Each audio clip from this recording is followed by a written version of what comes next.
안녕하세요. 경주 열린한의원 원장 박규필입니다. 오늘은 허리 삐끗으로 발생한 급성 요추염자의 주의사항 몇 가지에 대해 알아보겠습니다. 일반적으로 허리가 삐끗한다는 것은 요추의 염자를 뜻합니다. 특히 요추염자가 잘 발생하는 동작에는 과도한 힘이 필요한 동작, 무거운 물건을 드는 동작, 허리를 비정상적인 방법으로 꼬는 동작 등이 있는데요. 이러한 동작들 말고도 근육과 인대 및 건의 노화, 과도한 체중이나 바르지 못한 자세, 요천추각의 과신전, 척추구조의 선천적 이상, 변비나 나쁜 식습관, 하이를 신거나 코르셋을 착용하는 등 체간 근육에 부적절한 압박을 주는 부장 등의 요인이 있을 때는 요추염자의 위험성이 더욱 높아지게 됩니다. 즉, 앞에서 설명드린 요추염자의 위험성을 높이는 요인들이 있는 상태에서는 가벼운 일상활동 중에도 순간적인 잘못된 동작을 취하면서 충분히 요추 주변의 근육과 인대 혹은 추간판 섬유륜이 항상 다칠 염려가 있으니 평소에도 올바른 자세와 동작들로 허리가 삐끗하는 것을 예방하는 것이 중요하다고 볼 수 있습니다.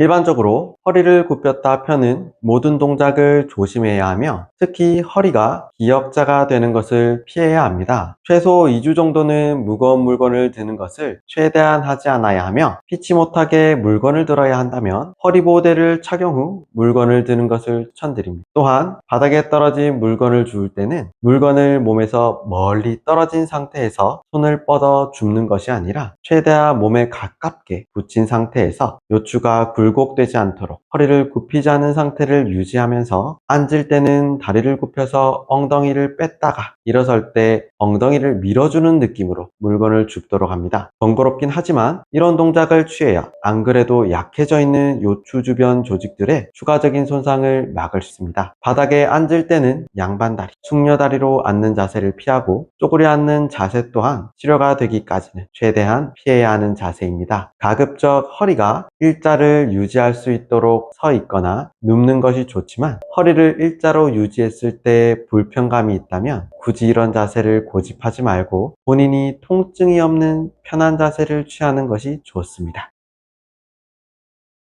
주기적으로 허리를 자주 삐신다면 장기적으로는 스트레칭을 통한 근육의 유연성 확보와 근력 운동을 통한 허리 주변 근육과 인대 강화 또한 필요합니다. 먼저 스트레칭의 경우 한 번에 길게 시행하는 것이 아니라 한 번 시행할 때 짧게 그리고 자주 하시는 것을 추천드립니다. 그 이유는 인장력이 풍부한 조직들은 12시간에서 24시간 사이에 다시 짧아지는 상태로 서서히 돌아가기에 한 번에 길게 하는 것보다는 짧게 자주 하는 것이 더 효과적이기 때문입니다. 그 다음으로 근력 운동의 경우는 요추를 안정되게 잡아주는 배부 신전근과 복근, 그리고 장요근, 복핑근, 골반 저근육, 복사근, 다혈근 같은 코어 근육을 위주로 진행하는 것이 좋습니다. 그 이유는 이런 근육들은 다른 근육이 속하기 전에 척추를 먼저 안정화하는데 필수적인 근육이기에 강화를 해둔다면 요추염자가 발생하는 빈도를 줄일 수 있기 때문입니다.